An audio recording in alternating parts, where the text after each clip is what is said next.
Decisão absolutamente espetacular, porque de posse dela, eu interrompi o meu café da manhã, liguei para a Casa Branca, li a decisão, traduzi, enviei para a Casa Branca, eles olharam e falaram assim, porque o Flávio Dino decidiu ontem, e é uma coisa muito genial, né? Só pode acontecer isso na cabeça de um comunista doido. Ele decidiu ontem que era possível dar uma canetada da lei Magnitsky.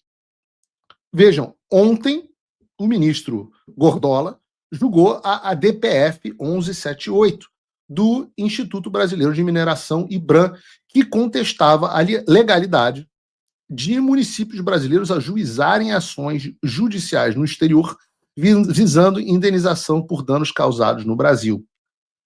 Essa era uma discussão que não tinha absolutamente nada a ver com sanção ou lei Magnitsky, tá?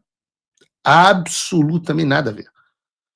Nesse caso, alguns municípios de Minas Gerais que foram atingidos pelo rompimento das barragens em Mariana e Brumadinho buscavam ressarcimento em um tribunal estrangeiro, já que as empresas envolvidas também eram estrangeiras. No âmbito dessas ações em tribunais internacionais, em março de 2025, a Justiça do Reino Unido determinou ao IBRAM que desistisse da ação no STF, em que eles pediam a suspensão dos contratos firmados entre escritórios ingleses e municípios brasileiros. E aí é que entra a canalice e a imoralidade.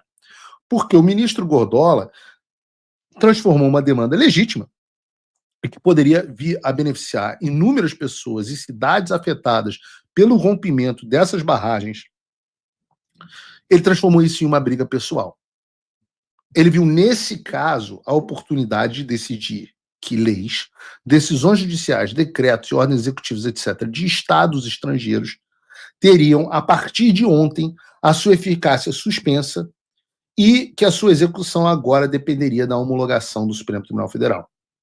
Então, se você é de Minas Gerais e conhece alguém que perdeu a vida nos rompimentos das barragens de Mariana e Brumadinho, alguém perdeu seu sustento, sua casa, sua família, e que quisesse buscar uma indenização por parte de empresas estrangeiras que tinham participação nessas barragens, saiba que hoje, graças ao ministro Gordola, isso não é mais possível. E não é possível porque o Supremo Tribunal Federal quis proteger os seus próprios indivíduos. Para deixar muito claro, o ministro Gordola está cagando e andando para as pessoas se elas vão receber indenização, etc. Ele utilizou essa ação como pretexto para proteger os ministros do STF da lei Magnitsky, dizendo que ela não poderia mais ser aplicada no Brasil. Tanto é que, no final da decisão, ele ainda determina que seja dada a ciência da decisão ao Banco Central, à Federação Brasileira de Bancos, à Confederação Nacional das Instituições Financeiras, à Confederação Nacional das Empresas de Seguros Gerais, Previdência Privada e Vida, Saúde Suplementar e Capitalização. Caraca, esse é o maior nome de associação que eu já vi na minha vida. Mas a sigla é CNSEG. Evidentemente, o governo Trump foi informado sobre isso.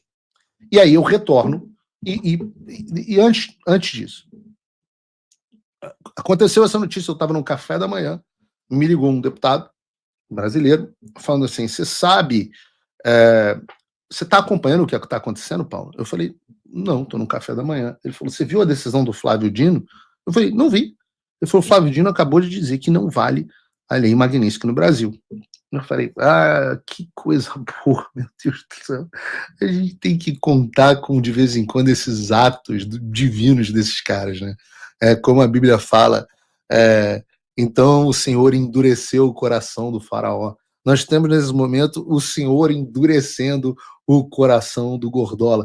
É óbvio que endureceu o coração do Gordola, aquilo deve ter um coração de boi, né? Deve ser um negócio desse tamanho, para bombear sangue por toda aquela circunferência. Mas o poder do Senhor é infinito, né? Então, moral da história é que o Senhor endureceu o coração do Gordola e ele decidiu dar essa decisão.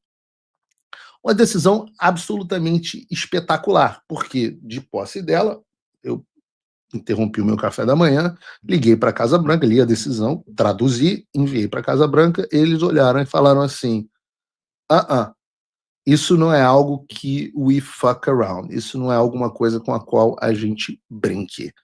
Então, haverá uma resposta dura sobre isso, e a gente vai falar sobre isso, né? No mesmo dia, o governo americano resolve fazer um pronunciamento, e um pronunciamento através da Embaixada Americana e do escritório para o Birô para o Hemisfério Ocidental. E o que disse a publicação? E agora sim, coloque aí para a gente, Bruno. Alexandre de Moraes é tóxico. Tóxico ou seja, ele apresenta um risco, né? Tóxico para atividades empresariais legítimas e para empresas que buscam acesso aos Estados Unidos e aos seus mercados. Nenhuma corte estrangeira possui autoridade para revogar sanções determinadas pelos Estados Unidos, nem pode isentar qualquer pessoa das severas consequências decorrentes